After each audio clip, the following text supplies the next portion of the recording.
Phoenix Rising by Michael Anastas. "I'm telling you, he was here last night," shouted Brock.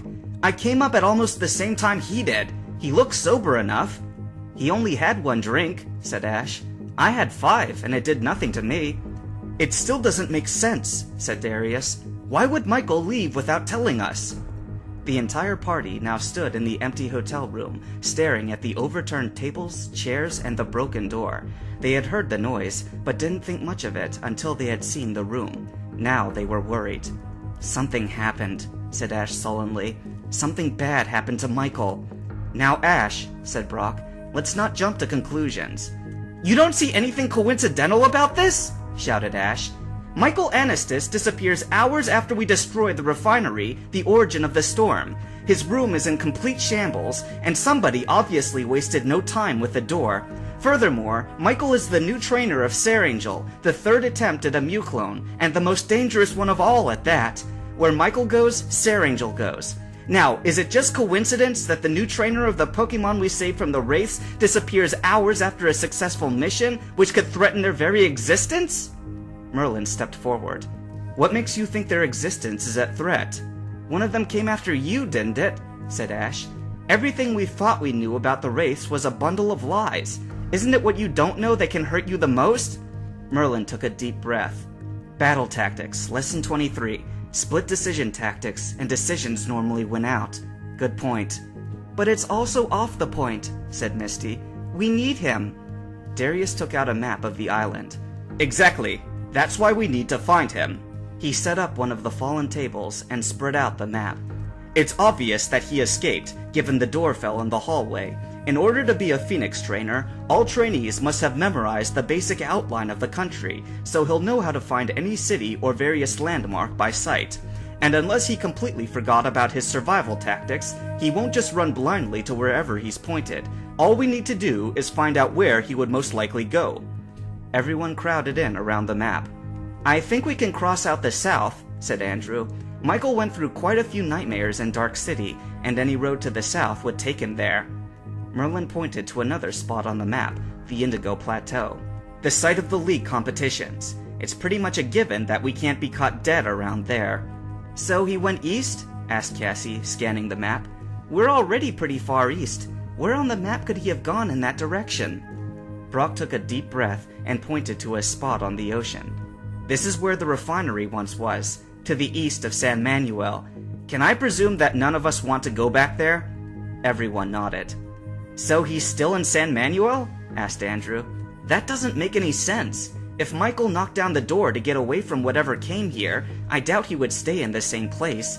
Heck, I wouldn't even stay in the same country." Merlin stood up and pointed at Andrew. "You know, that could be the answer." "Huh?" "The airport," said Merlin. "It's only an hour's distance from here. Michael could have made it there in 10 minutes. Misty stood up. "You think he left the country?" "It's worth a look. We could check the passenger lists. Hell, we might not even have to do that. There's always someone who knows a Phoenix trainer when he sees one." Ash stood up and took a deep breath. "Right, one brainless trainer who thinks he's got it all because he's got Pokemon. I've seen a lot of those before." "Then to the airport we go." It didn't take long for Merlin to find out where I had gone. I had boarded a flight to Sierra Loseth in the United States, which I had received a discount for, due to my direct connection with the Phoenix trainers. Serge and Sabrina departed while they still had their lives, and the others waited for the next flight to Sierra Loseth. However, I knew too much too soon for me to continue my role as a narrator. My hands grow tired, and Faith has been waiting very calmly. I shall let her continue on for longer than before. Midday, in the outskirts of Sierra Loseth, Jesse and James got off the boat with their boss, Giovanni. True that Michael had not heard from them in a long time, but their story did not end there. The report came in the morning that the hurricane was fading, and the refinery at the Eye had been demolished. It was doubtful that whoever had set off the bomb could not have survived due to the lack of ships and the overall force of the explosion, which rattled the boards of the San Manuel harbor and lit up the night sky in a gigantic mushroom cloud. They knew that only Merlin could have done so, but they were also doubtful of the reporter's statements. Merlin would not let his own bomb kill himself. He had survived, and his path would take him to America for sure. "This doesn't sound right," said Jesse. "We just barely escaped with our lives, and now we're going to get in Merlin's way?" Giovanni didn't give it much thought as he stepped out of the boat and onto the beach. "What makes you think he'll be coming here?" "Sierra Loseth," said James. "It's only a few miles south of here." Giovanni was silent. "The remaining 4 are already here!" he shouted. "Huh? You don't remember?" asked Jesse. "There are 10 Phoenix trainers. Ash, Merlin, Cassie, Darius, Andrew, and Michael were the Phoenix trainers present. The other 4 weren't part of them. 2 members of Ragnarok, and those 2 idiots that have been following Ash around for 5 years. Giovanni loosened his collar. "Those weren't the remaining 4? He sat down on the side of the boat. "The remaining 4 are right here where we just landed?" Jesse and James both nodded, and Giovanni buried his face in his hands. "And Merlin will be recruiting them for future battles. Dear God, if only I'd never prayed for the best." He stepped off the boat, while Jesse and James exchanged confused glances. "Prayed for the best?" repeated James. He shrugged his shoulders and took out a pocket-sized notepad. "Ketchum, Durai, Tartarus, Anastas, Fisher, and Lawless are probably still in Japan." He looked up from the list. "Wasn't there a 7th trainer back in Pallet?" Jesse nodded. "Nikki Fallandine. She was supposed to have assumed the role of trainer for that Ninetails, whatever her name was. Why she quit when the real trainer joined the mission, I don't know." Then an ear-splitting crack filled the air, and the boat was tossed on its side. Jessie scrambled to her feet. "I forgot!" she shouted. "What was the boss planning?" Giovanni hadn't been planning anything. The ear-splitting crack was a sonic boom, created by a Pidgeot and its rider flying overhead. The rider was called Dragon Matrix, an obvious alias, and his story is probably more bizarre than Michael's and mine combined.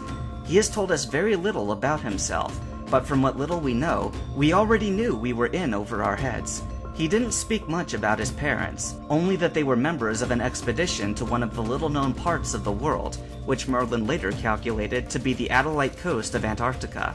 Apparently, his parents had captured every Pokemon except one that they knew of, and it was in the habitat of that one Pokemon that Dragon had grown up.